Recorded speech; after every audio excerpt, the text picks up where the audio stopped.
All right, so let's move on to Ricardo Pepi, because apparently he came out and said that once it never stops, guys. It never stops. Once Gregg Berhalter called him and said he wasn't going to be on the team, Ricardo Pepi claims that he hung up, that he just hung up on him once he found out he wasn't going to be on the team.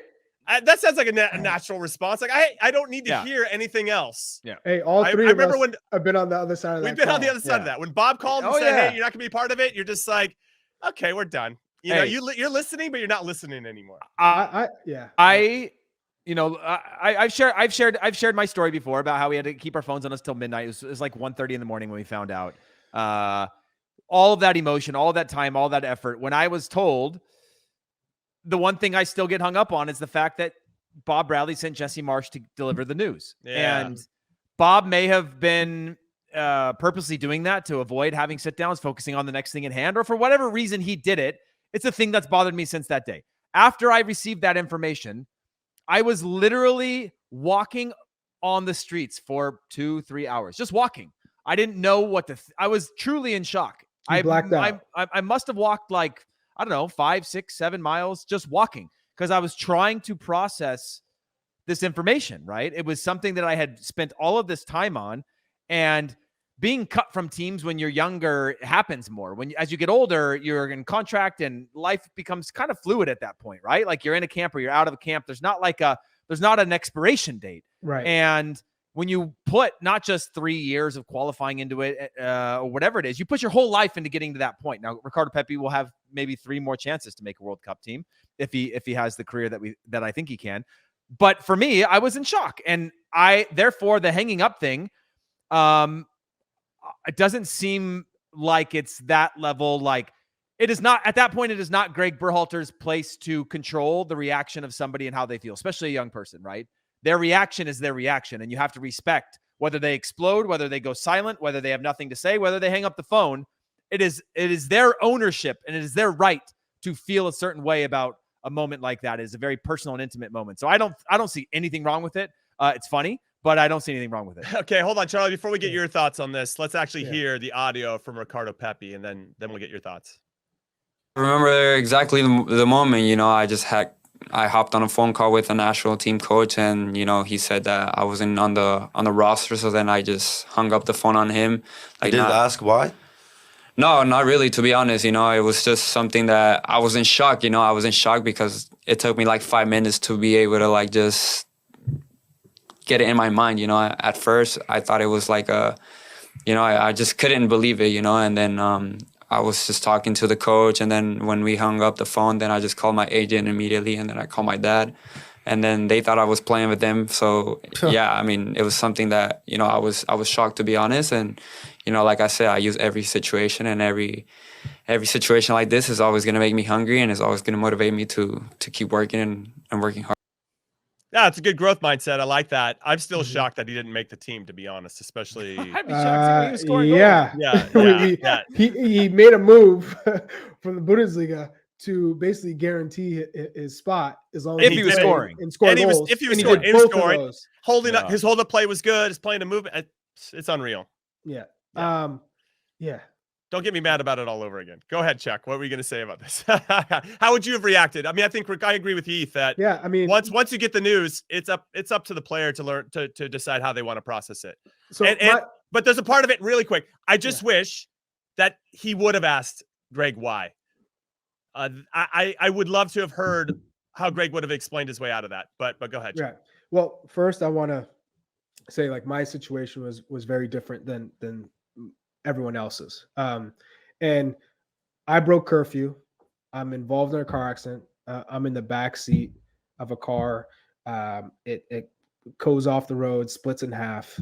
I'm airlifted to the hospital. I have all these injuries. I suffer the consequences from a physical and mental standpoint. And I didn't blame anyone else. I put myself in that position. So I figured the only way I could make up for that decision is getting back on the field. And the World Cup was what was pushing me to get out of bed every day. So I thought, as crazy as my body was and as mangled as I was, I thought, man, I can push myself to get back to the World Cup.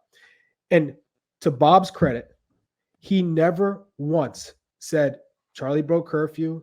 He is done. He has no chance of playing on the national team. Or Charlie broke his femur, his tib fib. He's never going to recover. He's never going to be the same player.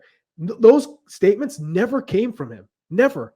It could have been so easy for Bob to say, Charlie's done. He embarrassed the team. He lost our trust, blah, blah, blah. Never. Instead, he said, we're behind Charlie. He's fighting for his life. Hey, we're behind Charlie. We see him in his rehab. We're wishing him the best. That was it. So I'm now in my mind, I have a chance. So I'm pushing. I'm running after, 3.5 months on the Ultra G. It's not real, but in your mind, you're like, I'm jogging. So finally it gets to April. Now, May is when he makes that first cut, I guess, to the roster and says, this is my camp of 35 players, I think it is. So he sends the trainers up, and Ivan comes to France to watch me train, and he's videotaping me to send back to Bob, and I'm doing all my best trying to make sure my form looks good and everything. And I'm like, I still have a chance. Hey, Ivan, how do I look? And he's like, hey, you're looking better. Obviously, he's not going to say you're far off, but he's like, hey, keep going. So I in my mind, I'm going to get to camp, and that's it. I'm probably not going to make the 23, but at least I got back to that camp, that World Cup camp. And finally, I get that call from Bob the night before that roster goes, and he's like, hey, Charlie, we're going to have this conversation at some point, and I'm not going to take you. But don't let this stop your progress. And at this point, tears are just running down my face.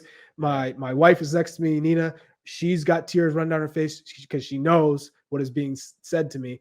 And I'm there, but you're like, like a shell of yourself. Yeah. And he's just like, you got to keep going. You've gone this far, but I don't know if I've ever experienced like a true pain like that until 4, 5 years, 6 years later.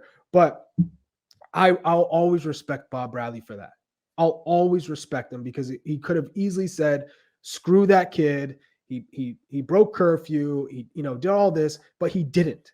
So when I think about a coach who could have easily just thrown a player and said these things to the media to make himself look better or to protect his image, he didn't do that.